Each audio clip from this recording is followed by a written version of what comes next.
تاریخ کی کتابوں میں سیدنا اویس قرنی رضی اللہ تعالیٰ عنہ کا واقعہ کچھ اس طرح سے ملتا ہے کہ جب حضور اکرم صلی اللہ علیہ وسلم نے سیدنا عمر فاروق اعظم اور سیدنا سلمان فارسی مولا کائنات مولا علی کرم اللہ وجہ الکریم کو اپنا پیرہن لے کر اویس قرنی رضی اللہ تعالیٰ عنہ کے پاس بھیجا، یہ کہہ کر کے اویس سے کہنا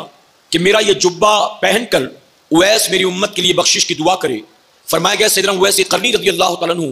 حضور اکرم صلی اللہ علیہ وسلم کے اس پیرہن مبارک کو زیب تن کرتے ہیں، اسے پہنتے ہیں اور پیشانی کو سجدے میں رکھ کر اللہ کی بارگاہ میں دعا کرتے ہیں، اے اللہ اپنے محبوب کی امت کی بخشش فرما، اپنے محبوب کی امت کی مغفرت فرما۔ تو فرمایا گیا غیب سے آواز آتی ہے، اے اویس اپنے سر کو سجدے میں سے اٹھا، ہم نے اپنے محبوب کی آدھی امت کی مغفرت فرما دی ہے۔ سیدنا اویس قرنی نے سر کو اٹھایا اور اللہ کی بارگاہ میں عرض کرتے ہیں، مولا تو نے صرف اپنی آدھی امت کی بخشش کیوں فرمائی؟ مولا تو اپنے محبوب کی تمام امت کی بخشش فرما دے، اپنے محبوب کے سارے امتیوں کو بخش دے۔ تو غیب سے آواز آتی ہے کہ اویس ہم نے محبوب کی آدھی امت کو تیری دعا کی برکت سے بخش دیا ہے اور آدھی امت کو عبد القادر جیلانی کی شفاعت کے صدقے میں ہم بخش دیں گے۔ اب سیدنا اویس قرنی نے جب نام سنا سیدنا سرکار غوث اعظم کا تو عرض کرتے ہیں، مولا یہ عبد القادر جیلانی کون ہے؟ آواز آتی ہے کہ عبد القادر جیلانی یہ میرے محبوب صلی اللہ علیہ وسلم کی آل میں سے ہوں گے،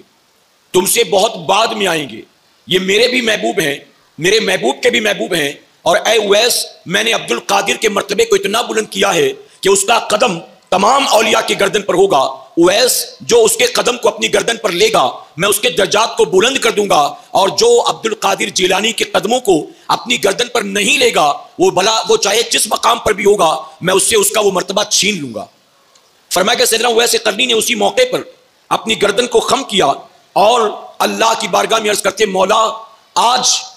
عبد القادر جیلانی ابھی موجود تو نہیں ہے لیکن مولا تو گواہ ہو جا، میں آج ہی عبد القادر جیلانی کے قدموں کو اپنی گردن پر لیتا ہوں۔ آپ ذرا سوچیں کیا مقام ہے سیدنا سرکار غوث اعظم کا۔ سیدنا اویس قرنی ہے سید التابعین، یعنی آپ نے حضور کا زمانہ پایا لیکن بوڑھی ماں کی خدمت کی مجبوری کی بنیاد حضور اکرم صلی اللہ علیہ وسلم کی زیارت سے محروم رہے، تو جب حضور کی زیارت نہ کر سکے تو مرتبہ صحابیت سے محروم رہے، لیکن فرمایا گیا کہ اب اللہ کے محبوب صلی اللہ علیہ وسلم نے آپ کو سید التابعین فرمایا، یعنی تمام تابعین کے آپ سردار ہیں۔ تو تمام تابعین کے سردار